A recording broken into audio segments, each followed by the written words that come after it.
네, 안녕하십니까. 갱스탁입니다. 자, 8월 1주차 주간시장 분석 및 주요 이슈 한번 짚어보도록 하겠습니다. 자, 이번 주 주요 이슈 먼저 볼게요. 자, 이번 주 일주일 동안 가장 핫했던 이슈는 파리 부동산 대책 발표된 것이죠. 자, 뭐 투기 과열지구, 투기 지역 등 지정을 통해서 이제 부동산을 잡겠다는 것인데, 아무래도 뭐 강력한 지금 대책이 나온 만큼의 이제 부동산 좀 시장을 좀 잡을 수 있을지 좀 지켜봐야겠고요. 자, 부동산 뭐 그동안 너무 많이 올랐고 또 서민들한테 상당히 부담되는 거 사실입니다. 부동산 가격 좀 잡는 것은 맞는 방향이라고는 생각하는데, 자, 저희는 주식시장에 미칠 영향을 고려해보지 않을 수 없겠죠. 자, 먼저 일단 건설주가 많이 빠졌습니다. 대책 발표되고 나서 실제로 건설주 많이 빠졌고요. 자, 건설시장 위축과 함께 이제 금융시장 좀 위축이 될 수 있다는 이런 우려가 있고, 자, 지금 내수 화랑하는 게 어느 정도 부동산에 기여하는 게 있습니다. 부동산 차익 에 따른 이제 뭐 소비 심리가 좋아진 그런 부분이 있는데, 이런 내수 관련돼서도 조금 영향이 있지 않을까 개인적으로는 좀 생각을 해봅니다. 하지만 또 다른 뉴스에서 보니까 이제 부동산에 쏠려있던 자금들이 부동산에서 빠져나와서 증시로 흘러들 수도 있다. 자, 요런 뭐 긍정적인 뉴스도 있으니까 좀 지켜봐야겠고, 자, 그와 또 더불어서 세법 개정안 발표가 있었는데, 요것도 이제 주식시장에 좀 관련된 내용을 한번 말씀을 드려 볼게요. 일단 양도소득세율을 강화하는 부분이 있는데, 자, 기존에 20%입니다. 지금 양도소득세, 대주주의 양도소득세가 이제 20%인데, 자, 3억 원 이상, 양도 차익이 3억 원 이상인 부분에 대해서는 누진세율을 25%를 적용하겠다. 자, 이런 세법 개정안 내용이 있었고, 또 대주주 범위도 확대한다고 합니다. 현재 대주주 범위를 이제 대주주를 더 많이 포함시킬 수 있도록 2021년까지는 이제 종목당 한 종목당 3억 원 이상을 보유한 사람들을, 자, 대주주로 보고 양도 차익에 대해서 과세를 하겠다, 이런 내용이 있습니다. 아무래도 대주주가 확 늘어나겠죠. 종목당 3억 원들, 좀 큰 손들이라 하면 종목당 3억 원들 충분히 들고 있을 수 있는데, 자, 이런 사람들도 대주주로 이제 포함되면서 양도 차익에 대해서 이제 세금을 물리겠다, 요런 또 세법 개정안 내용이 있었고요. 자, 일종의 좀 주식시장에 좀 해프닝이 있었어요. 외국인과 그 다음에 법인, 외국 법인을 대주주 요건을 강화해서 또 양도 차익에 대해서 세금을 물리겠다, 뭐 이런 이슈가 있는데, 기존의 외국인과 외국 법인은 종목당 25% 이상 보유를 하고 있어야지 이제 대주주로 받습니다. 근데 이것을 25%에서 5%로 확 낮추면서 대주주 요건을 대폭 강화했는데, 자, 그에 따라서 이제 주식시장에서 급락이 나오면서, 목요일날 급락이 엄청 나왔죠. 급락 나오면서, 아, 이거 외국인들이 지금 다 빠져나갈 수 있다. 자, 이런 뭐 그 우려감이 이제 같이 나오다가, 또 뭐 이제 증권사들이 분석을 해보니 대부분의 외국 법인들, 외국인과 외국 법인들이 우리나라랑 이제 조세 협정 같은 거를 맺고 있어서, 자, 이중과세 회피 조항이 있기 때문에, 자, 국내 한국의 이제 세법이 바뀌더라도, 자, 자국 외국인들 입장에서 자국의 세법을 따른다면 이번에 대주주 요건 강화되는 것이 뭐 상관이 없을 것이다. 외국인과 외국 법인의 대부분 상관이 없을 것이다. 자, 이런 뉴스가 또 있으면서 좀 기관들이 다시 시장을 받쳐주는 모습, 자, 요런 모습도 보여줬고요. 자, 아무튼 뭐 부동산 대책과 세법 개정안이 뭐 세법 개정안에 포함되는 것이죠. 부동산 대책도 어떻게 보면, 자, 이런 부분이, 자, 우리 금융시장에는 이제 증시에는 아무래도 좀 부정적인 영향을 미칠 가능성이 좀 많아 보인다. 자, 그러면서 이번 주 실제로 좀 증시도 안 좋았고요.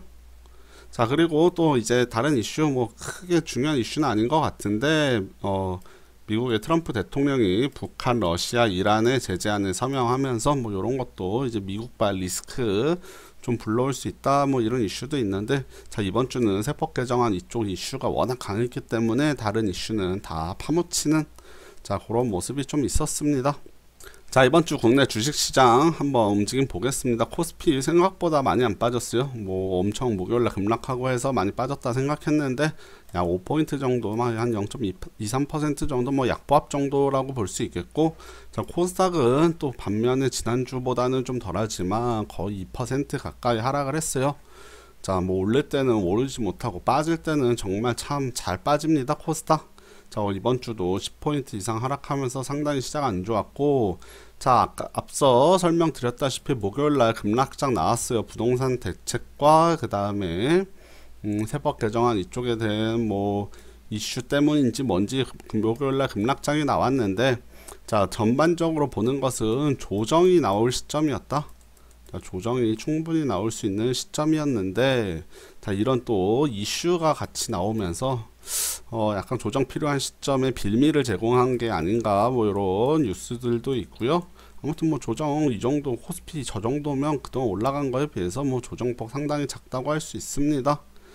자, 아무튼 최근에 이제 외국인들이 연일 또 IT 기술주 위주로 좀 뭐 삼성전자, 하이닉스 쪽이죠, 연일 매도하면서 저희 증시 끌어내리는데 조정 나오는데 똑똑히 한몫하고 있고요.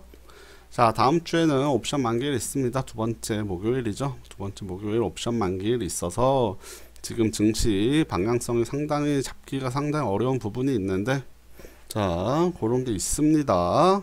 자, 그리고 한국항공우주 또 분식회계 이슈 있었습니다.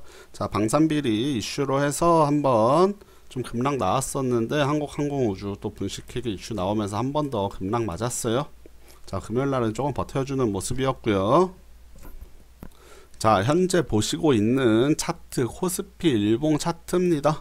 자, 좀 이렇게 확대해서 보실게요. 확대해서 보면, 자, 지난주에 뭐 엄청 하락을 하다가 이번 주 월, 화, 수는 흐름이 나쁘지 않았습니다. 자, 그러다가 목요일날 좀 급락을 해서 이번 주에 뭐 상당히 많이 빠진 것처럼 느껴지는 감이 있는데, 자, 월, 화, 수 좀 올랐다가 목요일 빠졌다가 또 금요일날 소폭 반등 나와서 실제로는 뭐 하락폭은 거의 크지 않았다, 이렇게 말씀드리겠고, 자, 지금 60일선 또 만났어요. 자, 조금 길게 보시면, 자, 여기 21선 지지 좀 받고 올라오다가 이제 21선 여기서 강하게 깼죠. 자, 그러면서 이제 그 밑에 이제 21일 지지선은 좀 어느 정도 깨졌다고 볼 수 있고, 그 하단으로 지지선들이 좀 나타나게 되는데, 자, 코스피 뭐 길게 보시면 아직까지도 엄청 고점에 있습니다. 자, 그래서 조정이 당연히 나와야 되는 구간이었고, 사실은 진작에도 좀 나왔어야 되는 구간이라고 저는 보고 있는데, 자, 이제서야 조정 좀 나오는데, 자, 이런 뭐 부동산 대책이나 세법 개정안 이런 것들이, 자, 이제 뭐 조정에 대한 빌미를 제공했을 뿐, 자, 시장이 크게 뭐 펀더멘털적으로 나빠질 만한 그런 건 없어 보이고, 자, 다만 외국인들이 지금 차익 매물들이 IT 기술주들 쪽 계속 나오고 있기 때문에 이런 부분이 좀 어렵게 하고 있습니다. 다만, 자, 지금 코스피 아직도 뭐 많이 올라오면서 하단에 지지 라인들이 계속 있을 거예요. 61선부터 해서 그 밑에 전고점, 전저점 뭐 엄청 많죠. 그래서 지지선은 뭐 한도 끝도 없이 많이 밑에 보이기 때문에 여기서 좀 조정을 거치더라도 지지선을 다 깨고 내려오지 않는 이상 다시 좀 반등 나올 것이다, 저는 이렇게 보고 있고요. 건전한 조정 거치는 자리다, 아직까지 고점에 있다, 자, 이렇게 저는 보고 있고, 사실은 코스닥이 문제죠. 코스닥이 참 많이 빠졌습니다. 자, 지난주 두들겨 맞고 이번주 월화수 좀 좋다가 다시 목금 두들겨 맞으면서 지수가 지금 많이 빠졌어요. 7월 말이었죠. 7월 달 말에 680선 가까이 가 있던 게 지금 640까지 40포인트 정도가 단숨에 2주 만에 빠졌기 때문에 조정이 지금 상당히 크게 들어오고 있는 상태고, 자, 이런 조정 들어올 때 좀 사실 괜찮은 종목들도 많이 빠졌어요. 자, 수급이 지금 개인 수급밖에 없기 때문에, 자, 시장이 지금 버텨내지를 못하고 기관도 방어 안 해주고 하기 때문에 지금 기관 상당히 버티기가 어려운데, 자, 저점 연결했을 때 지금 바닥권이라고 볼 수 있고, 한 630대 후반, 중후반 정도까지는 좀 빠질 우려가 있지만, 자, 630대 중반 정도는 지지받고 올라갈 것이다, 저는 이렇게 보고 있습니다. 오히려 빠르게 내려온 만큼 다시 빠르게 여기서 반등 또 뽑아줄 수 있는 자리라고 보고 있고요. 자, 이렇게 많이 빠졌을 때 괜찮은 종목들, 좀 좋은 종목들 싸게 담을 수 있는 기회일 수 있으니까 개별 종목 잘 선별하시면 오히려 좋은 투자 기회가 될 수 있다. 이렇게 생각하고 있습니다. 저도 현금이 조금 남아 있는데, 자, 어떤 종목들 사면 좋을지 좀 보고 있고요.